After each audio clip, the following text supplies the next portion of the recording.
I go to interview Paul McCartney, and the minute I walk into the room, he stands up. Oh, I'll never forget that gorgeous face and that smile. And he was so happy to see me. And someone must have told him that I was from Toronto and around like the age that I was, because he looked at me, he goes, I remember you, Maple Leaf Gardens, 1970. And he said, you were screaming your head off of that. I said, yeah, wow, that was me. And then it was my space, and there was just so much. To the Harbor Grace excursion with the boys to have a time.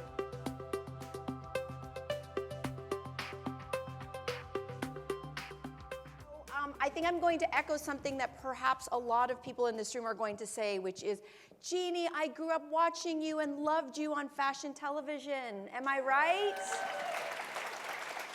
And it shows. What a great influence we had. It's true. Everyone looks so great. And we heard Elspeth off the top, 27 years on the air, which in any market, in any television market across the world is unbelievable. But the fact that you did it here in Canada, I think you have a mark in history forever. You have now authored 6 books. This is the 6th book. And Heart on My Sleeve is the first that you've written since fashion television ended in 2012. So that's 13 years ago. Why did you decide to write this book now? Well, this is actually my 3rd memoir. I always say, if you live long enough, you get to write a lot of memoirs. But it just feels like, every decade or so, it's time to really reassess and look back. And the past decade for me, because my previous book, Finding Myself in Fashion, came out in 2011. And this past, 10 or 12 years for me has been pretty extraordinary. I mean, everything from the show getting canceled, that was sort of a big deal, like just finding out all of a sudden, oh, you're not doing that show anymore, after 27 years of doing it. My mom passed, and I was very close to my mom, and that was sad. I met the love of my life, Ian, who's here with us tonight. So many things, and I went through a cancer journey, and that certainly is the kind of thing that makes you stop and think about, what it's all about, and it makes you realize just how temporary everything is, and how life can just turn on a dime. And so I just thought it was time to maybe impart some of the I don't want to sound like lofty when I say this, like, oh, I've got so much I could teach you kids. But, I'm 72 years old, and I've learned a lot. I've had an incredibly colorful life, for sure, and was raised by 2 extraordinary people. My parents, Holocaust survivors. And I think the business really taught me a lot. It toughened me up, as I'm sure you can attest to. And my daughters, have continued to teach me and inspire me constantly. So I thought, what can I do to really try and impart these life lessons, but, mix that in with colorful, fun fashion stuff, because we can all relate to that. I mean, and I think there's so many of us that hold on to these pieces in our wardrobes. And, if we don't actually physically have them, at least we have a picture of ourselves in some fabulous outfit that just made us feel so great. Or maybe it's just a memory and, a strong image in our mind's eye. But we do get sentimentally attached to these pieces in our wardrobe. And they tell us so much about who we were at the time that we acquired them and wore them, and what we may have expressed to others via the way we were dressed. So. And you alluded to it already, that the book is designed where every chapter is, the jumping off point is either a piece of fashion or an accessory or an item from your wardrobe, which we're going to get into a few of those shortly. If anybody has already started to peruse or has seen any parts of the book, the foreword is written by none other than another Canadian icon, supermodel Linda Evangelista, which we all love her. And tell us the backstory of how that happened. Well, Linda and I have known each other for a long time, since I started, covering the trenches of fashion, and she was always there. And there was always a kind of a bond between us, I think, because we were both Canadian. That's definitely going to, and there's Penny. Mwah, mwah, mwah. My bestie. You can read about her in the book too. But and I always, had a wonderful relationship with Linda. I always thought she was just such an amazing talent, a true performance artist. I mean, I wouldn't say that about all models, but Linda, she had that chameleon-esque quality. So what happened was, when I got cancer I was diagnosed in the spring of 2022, and I was going through chemotherapy that summer. I got a call from Linda who said, I'm going to tell you something. I haven't ever told anybody this. Nobody knows this. It's been a big secret. Like 6 years ago, I was diagnosed with breast cancer, and she had a double mastectomy, and it was pretty serious. She said, but I'm okay now, and I thought, wow, and I couldn't believe that she was telling me this. And I was just like so grateful, but of course, don't worry, Linda, I won't breathe a word. I could understand. For me, there was no question that I had to share my diagnosis with everybody, because I'd be a hypocrite if I didn't. My life has always been such an open book. I've shared so much about every aspect of my life, and I thought this is a way that, maybe I can really touch people even more. So there was no question that I was going to tell everyone what I was going through, but I could understand why Linda felt that she didn't. And then fast forward, to almost a year later, when I was coming out of all my treatments and everything, and I was just getting to feel really like myself again. And she called me again. She was, "You're not going to believe this, but the cancer's come back." So her breast cancer, so that was just crazy. And I'm sure everyone, if there's anyone in this room that's been through breast cancer, it is this kind of sisterhood. It is a club. Like, all of a sudden you feel like, and happily so, that you're not alone. It's a club that no one really wants to be a member of, but if you are, so Linda just gave me incredible strength too, knowing that she was going through this and she was being tough, and then she said, of course, now I'm going to tell everyone, because a new documentary is coming out on Apple TV about the supermodels, and I'm going to talk about my cancer journey in that. So of course, then everybody knows about it now. But yeah, pretty amazing. So I'm sure she said yes right away when you said, "Oh, and Linda." yeah, and then so she came to town last fall, because she had this beautiful book that came out, and I was interviewing her at the Bloom Appel Theater, at sort of a big night out. And at the end of it, I thought, okay, I've got to get the nerve up. I really want to ask her to write my foreword. I'm sure she probably won't, but and I said, would you consider? And she says, absolutely. And it was just right away. You she keep said talking, yes. and I'm going to do this because your scarf is gorgeous. But there she is. There she is. Perfect. Oh, now we pardon can me. hear. There we go. And Okay. this Yes. Okay, we a go. fashion faux pas. Anyway, so yes, she said yes.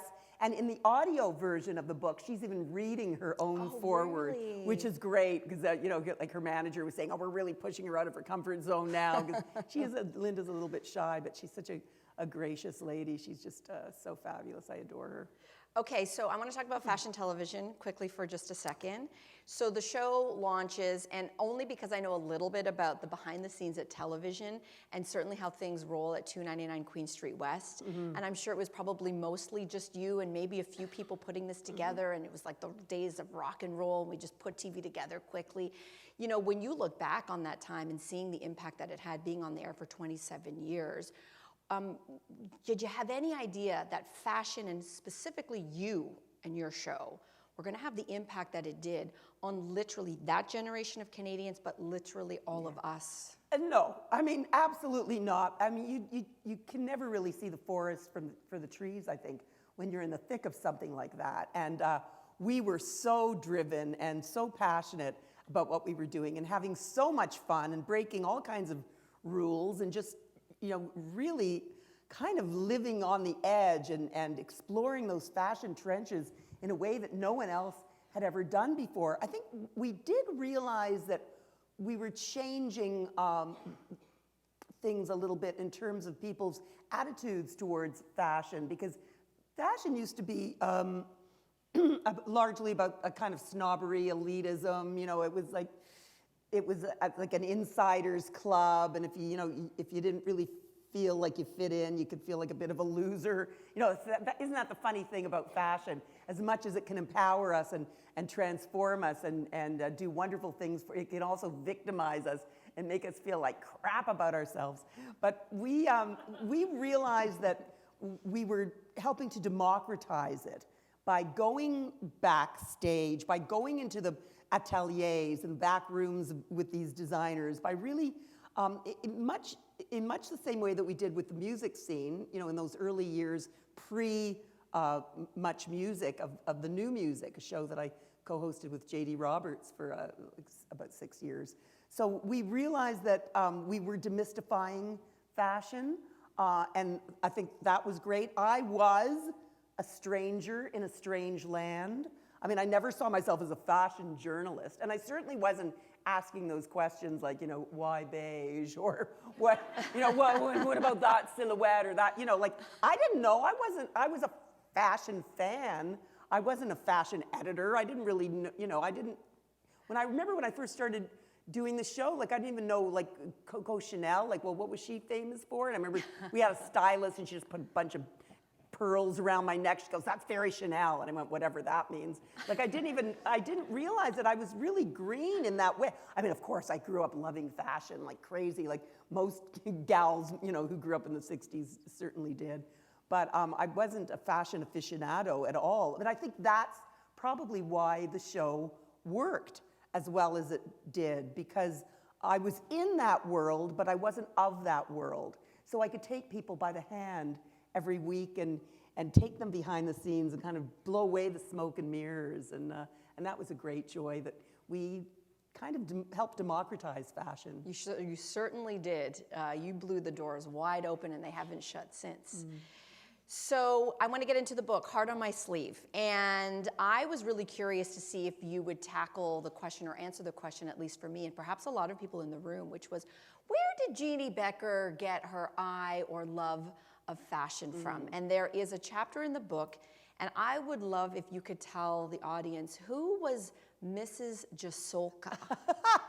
I can't believe, oh my God, Mrs. Yaskolka. Oh, Yaskolka. I'm sorry, I said it wrong. Yaskolka. No, if she ever knew, and I'm sure she probably does somewhere up there, that we're in this like prestigious library talking about her. She was this grand fashion maven that lived around the corner from us when we were growing up. Her husband, Wolfie, was a grocer and had a little grocery store. But Mrs. Yaskolka she was like my mom's best friend, also Holocaust survivor, had exquisite taste. She was very tall. That was another thing. My mom was like not even 5 feet tall. So Mrs. Yaskolka was, I don't know how, 5'7" or 5'8". It was like, whoa. So right away, she was like this statuesque kind of diva, but a real fashion maven. And she turned my mother, I think it was probably Mrs. Yaskolka that turned my mother on to these dressmakers. First it was an Italian woman, but then they found this wonderful German woman, Mrs. Olsen, who lived out in King City. And if there was a real fancy occasion, my mom and Mrs. Yaskolka would go down to Stitsky's, the fabric store, and they could get fabric and they would take it to Mrs. Olsen and they whip up the most incredible things.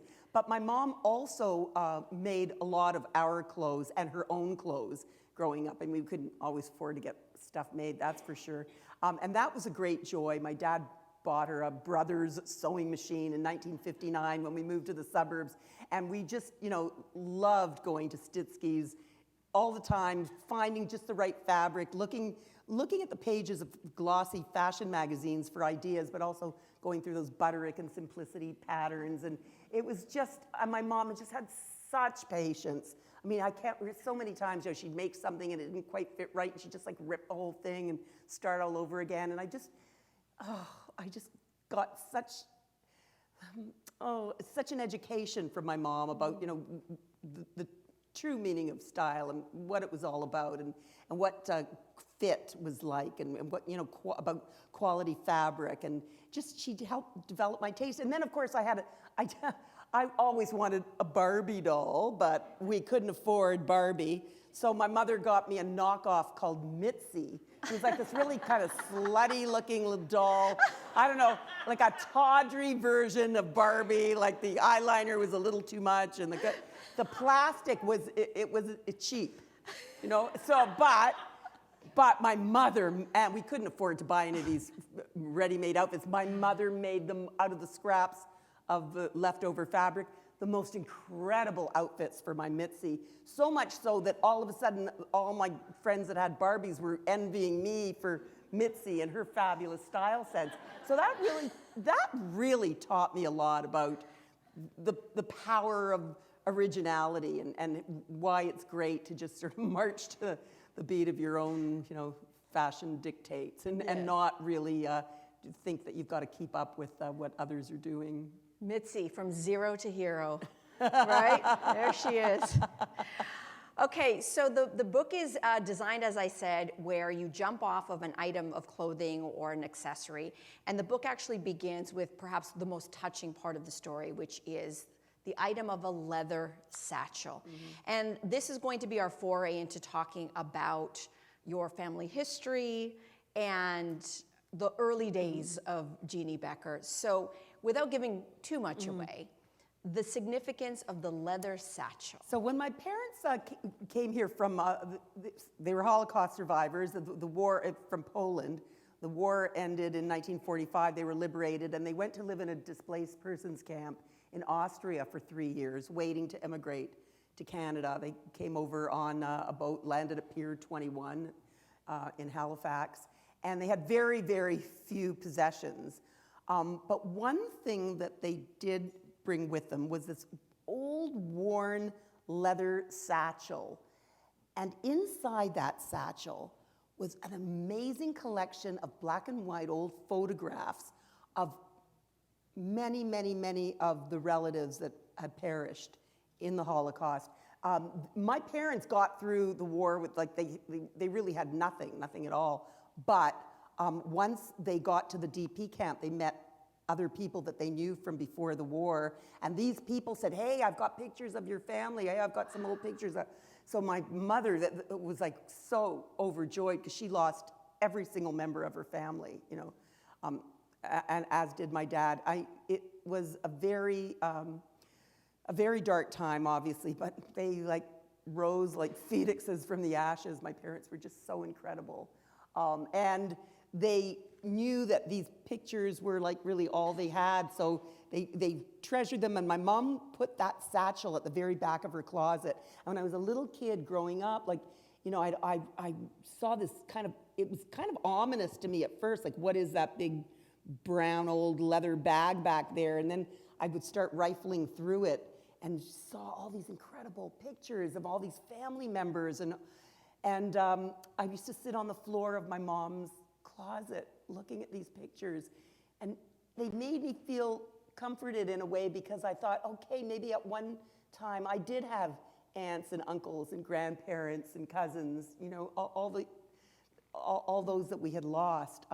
So you know, as the years went by, that satchel was always, you know, a fixture in my mom's closet, until one day it sort of wasn't there anymore. I think what happened was the photo albums became very popular in the 60s. So she started buying photo albums and putting all these photos into the albums. So thankfully we still have the albums, but the satchel, she probably just threw it away because she thought it was a junky old thing. But it was the first accessory that really had that kind of gravitas for me, you know. And it's so funny because you think of my life and all the fancy designer bags that I've had a chance to, you know, fool around with, and all these glamorous accessories, yet the book starts with something that is very humble and has nothing to do with designer flair or glam. It's a beautiful chapter. It's really beautifully written.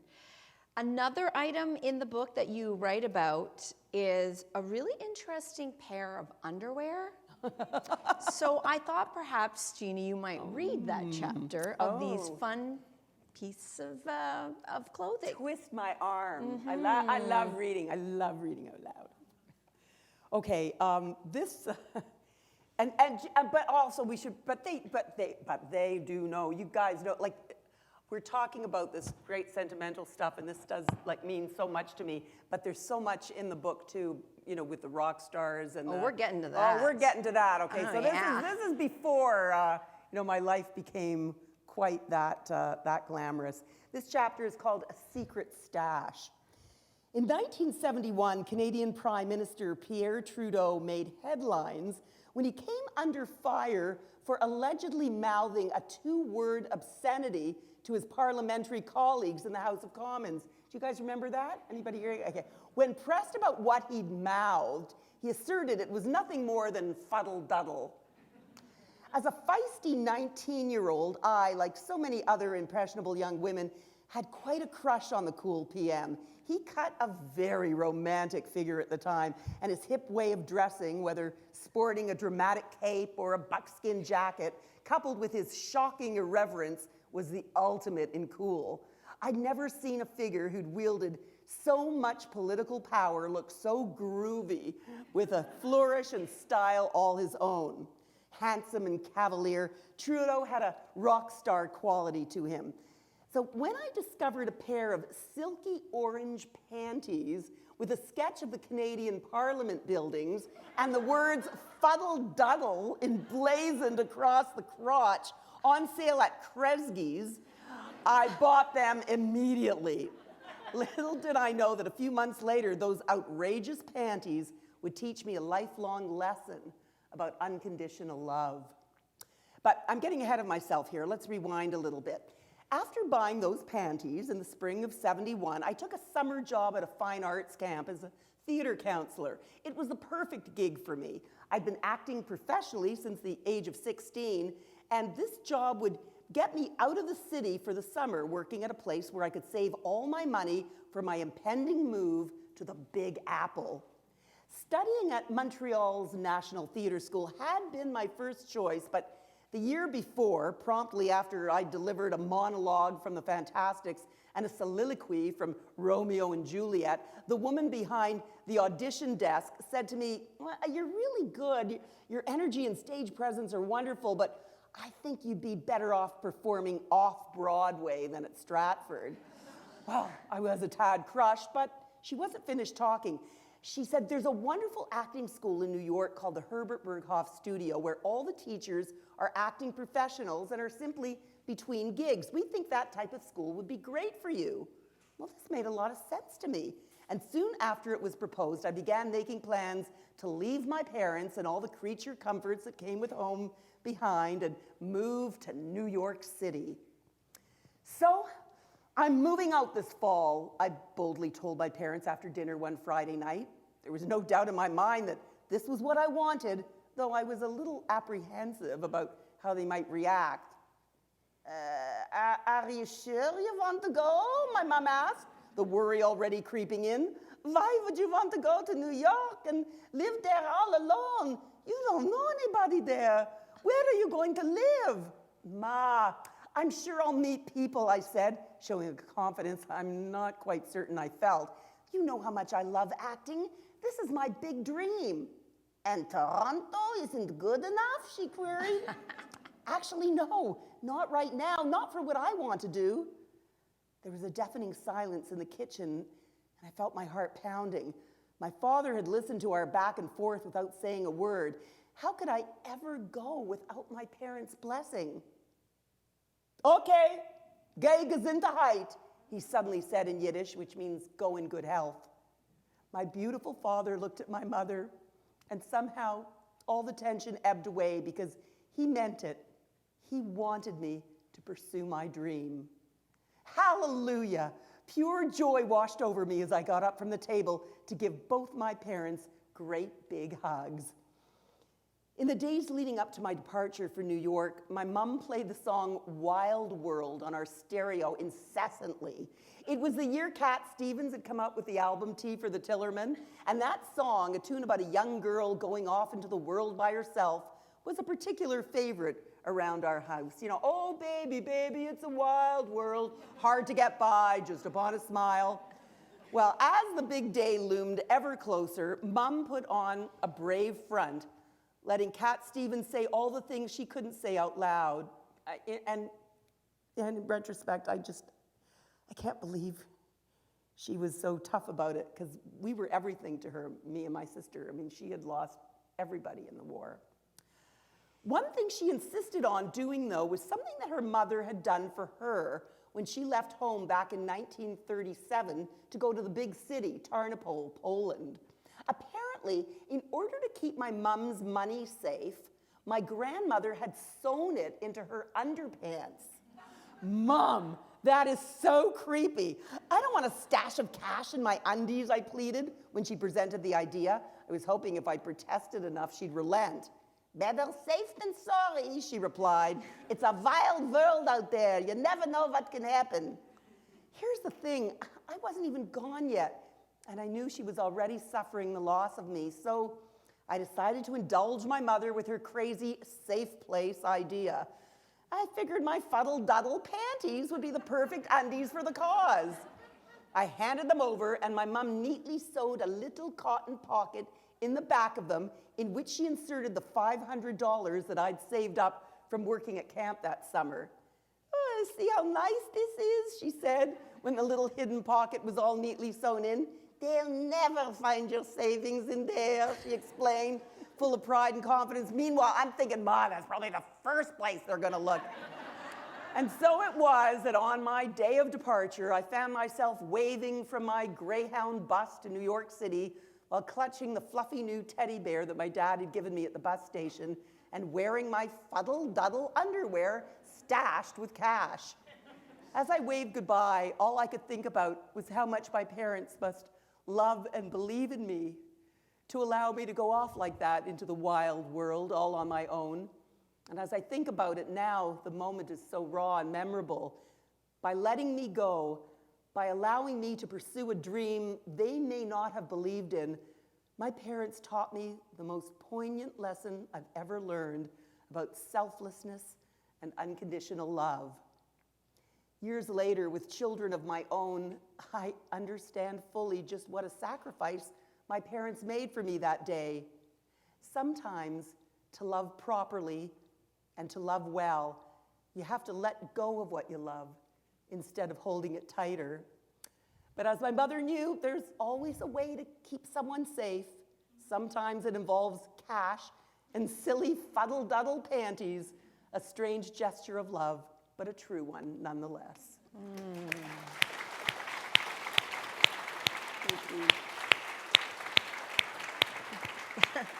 I'm supposed to be professional, and you're getting me all teared up over here.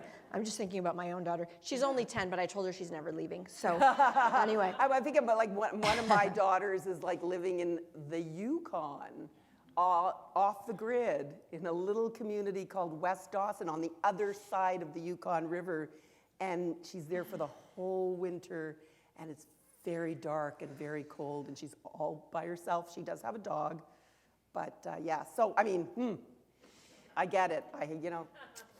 I didn't sew any money into her panties, but it's okay. It's called e-transfer. It's called e-transfer. It's fine. It's fine. It's all good. She'll be fine. So that is how you write this book, and it is so powerful when you really use this item. You just bring this to life. Can you talk a little bit about the chapter of a flannel shirt and Sir One Paul McCartney? Oh, well.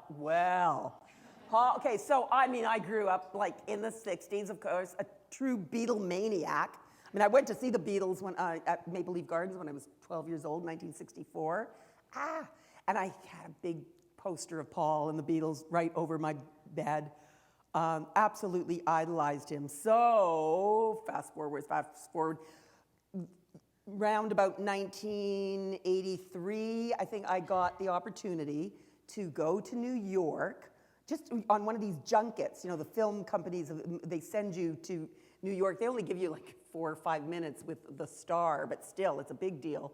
And Paul McCartney had released a movie called Give My Regards to Broad Street. And it wasn't really a very good movie, but it was Paul McCartney, the chance to go interview Paul McCartney at the Plaza Hotel. Like, how legendary. So this is fabulous. And I thought, now what am I going to wear for this auspicious occasion? Like, to interview Paul McCartney, I'm going to meet my idol. And I thought, well, I know he lives, like, on an island off the coast of Scotland, and he's really, I don't want to look like I'm trying too hard.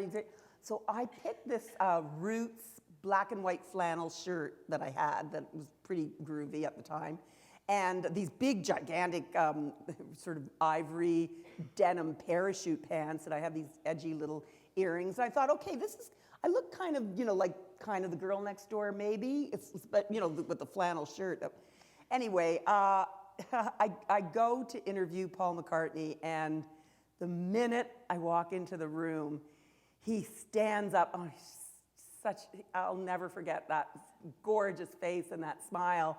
And he was so happy to see me. And so someone must have told him that I was from Toronto and around like the age that I was, because he looked at me, he goes, I remember you, Maple Leaf Gardens, 1970. And he said, you were screaming your head off. And I said, yeah, wow, that was me. And then I realized he's wearing a plaid shirt, and he's wearing a plaid jacket on top of the plaid shirt. And I thought, okay, like sartorially at least, anyway, we've totally bonded here.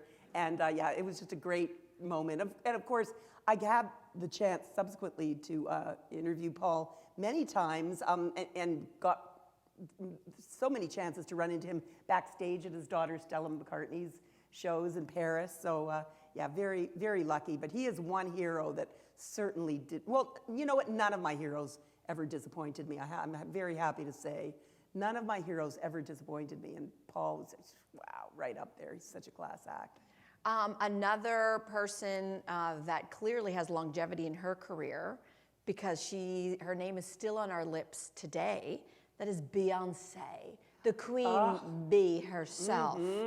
And tell us about that story. Well, Beyonce, I mean, it wasn't as much of a story as it was just a wonderful chance to get up close and personal with her and have like just such a down-to-earth kind of interview with her. And I'm so lucky that these conversations exist on tape, so I, transcribed them for readers, which is nice.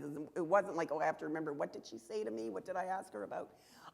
So I was editing a magazine called FQ, which was large, oversized, glossy in the early 2000s, and we got Beyonce for the cover. Now, her star had certainly begun to rise, but nowhere near the mega stardom that she'd achieved. And we ended up shooting her in New York. It was just a wonderful, wonderful opportunity. And she was so sweet and so grounded, so down to earth. And after the shoot, she had requested her favorite photographer to shoot, who came from LA. And she asked him to take a picture of us together, and I've got and the picture's in the book, and it's hanging on in my den now. And just, I mean, she was just so grounded, and I just knew then that she was destined for mega superstardom. There's no question. Mm-hmm. So you do go into the book about a life-changing diagnosis that you discussed at the top of our discussion here. And the jumping off point is actually, if I recall, a cuff or a big bracelet. So if you can go a little bit into the story of what that cuff or bracelet represented to you when you were diagnosed, I guess is it 2 years? Yeah, 2 years ago. 2 years ago. Over 2 years ago. And why did you choose that cuff as the way to bring us into that really challenging part of your life? Well, I'm a big fan of Elsa Peretti, fabulous jewelry designer that sells, she's passed now, sadly, but her stuff that she designed even back in the 70s is very iconic and sells at Tiffany's. And when my marriage broke up in 1998, and I was a total pile of, zero on the floor, I was very, very, very, very devastated. A few months after I started going out with this guy who was he was actually kind of an old family friend, like my mother and his mother were friends in the old country. At any rate, it's a long story, but he, for the first Hanukkah together, he bought me this amazing bracelet, an Elsa Peretti bone cuff, they call it, a big silver cuff. And I just felt like Wonder Woman when I put that thing on. And I thought, wow, maybe I am lovable again, because it was the first big present that someone had bought me since, that my husband left. I was so devastated. So I wore that cuff almost every day for 25 years. And this was like a big deal for me, this fabulous cuff. So then there I am one day going for my chemo at Princess Margaret. And usually they put you in, when you go into these chemo pods, they put you in these sort of lounge chairs, but reclining chairs. But this time I was lucky enough to get a little bed. So they said, oh, here, just lie on the bed. And I thought, okay, great. I took my cuff off and put it beside me, and the nurse came and gave me my infusion. And, and after it was done, it was like, okay, great, let's go. Got home, and I went, oh man, I forgot my bracelet on the bed in the chemo pod. Don't worry, I'll phone them, and I'm sure, they're gonna have it.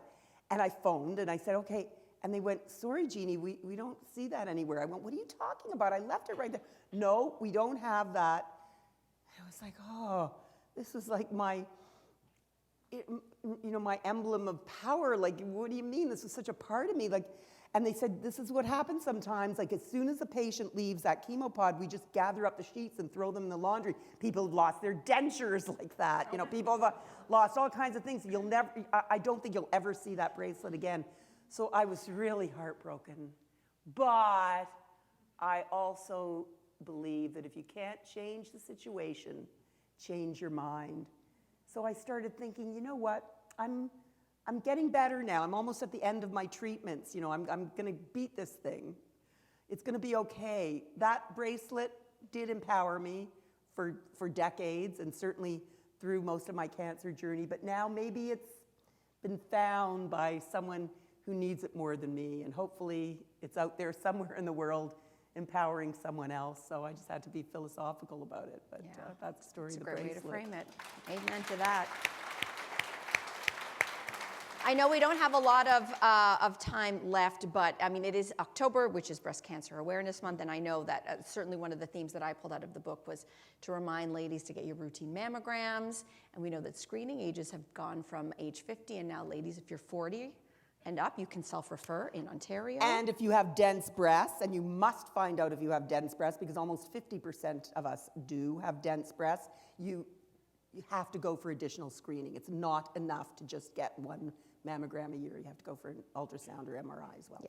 We just want to do that PSA. PSA there. Okay. How is your health today, Jeannie? Thank God. Thank God. I think it's good. I think it's good. A lot of us breast cancer survivors, or maybe cancer survivors in general, live from scan to scan, from checkup to checkup. I mean, it never really leaves you, the thought of it, because you're aware of how vulnerable you are. I mean, it's an illusion for anyone to think that they're not vulnerable. I mean, we're all vulnerable, but when you have gone through a cancer journey, so, I'm going for an MRI in January, because I had my, that'll be 6 months after I had my last mammogram, and, I live from appointment to appointment in that way.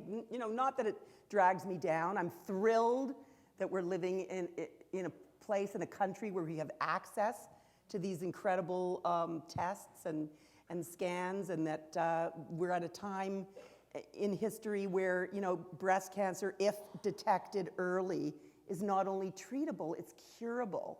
So early detection is key with everything. So, no matter what, just keep checking yourselves. You just got to be on top of it. You said that you're 72 years young. That is so inspirational, because you have not stopped. That's why you are an icon. So what is next for Jeanne Beker? Well, so there's a very exciting thing happening that just makes me feel like a true dinosaur, but there's a fabulous museum in Calgary called the Glenbow, And it's a beautiful, big arts museum, and it's currently undergoing a $200 million renovation. And the Shaw family have donated $37 million. So when it reopens in 2026, it will be free for everybody, forever. It's like the only major cultural institution of that nature in this country. So that's incredible. And one of the really the biggest show, because it will have a few different exhibitions when it opens, but one of the biggest ones that they'll have is a retrospective of my career. And I'm actually, I can't, it's so surreal. I'm co-curating it with Paul Hardy, who's a wonderful Calgary-based designer and a dear friend of mine. And it's gonna be fabulous, because it's gonna have fashion in it, but it's gonna have a whole lot more. I mean, I'm such a pack rat. I have the first TV set that my dad ever bought, like in 1953, the one that I watched Elvis Presley and the Beatles on, you know. My old, you know, transistor radio from when I was like 12 years old. Like I've got like so much stuff, like my little ballet costume from when I was 5. And there's the trunk that my parents brought over with them on the boat when they immigrated, which is now on display at Pier 21 in Halifax. We're going to borrow that, and that'll be in the display too. So a lot of wonderful artifacts, a lot of notes from letters from designers, and tons of video, as you can imagine, like lots of that. So for anyone who misses those old-fashioned television or new music days, there'll be a lot of that stuff, like millions of backstage passes and invitations, and just great stuff. That sounds amazing. Yeah. And we can still see you on television, correct? Yeah, you can still see me on TSC, the shopping channel, a show called Style Matters, because your style matters. That's Thursday night. Actually, they've given us this Thursday night off because it's Halloween. And I think they figure, you know, too many people are going to be giving out candy. They're not going to be shopping. But yeah, on the following week, yeah, Thursdays from 7 to 9. You can watch it online too, even if you don't have it on your TV, but that's fun. It was just a little taste going back in time, heart on your sleeve, stories from a life well worn. Jeanne Beker, what an honor it is to be able to sit down with you and share your stories with all of us. Melissa, you are such a shining light. Thank you so much. I can't tell you how much I enjoy this. I'm just such a fan, and I love you to bits. Did Jeanne Beker just say she's my fan? I think that's all wrong. We are all your fans. Thank you. Thank you so much. Thank you so much. Jeanne Beker, ladies and gentlemen.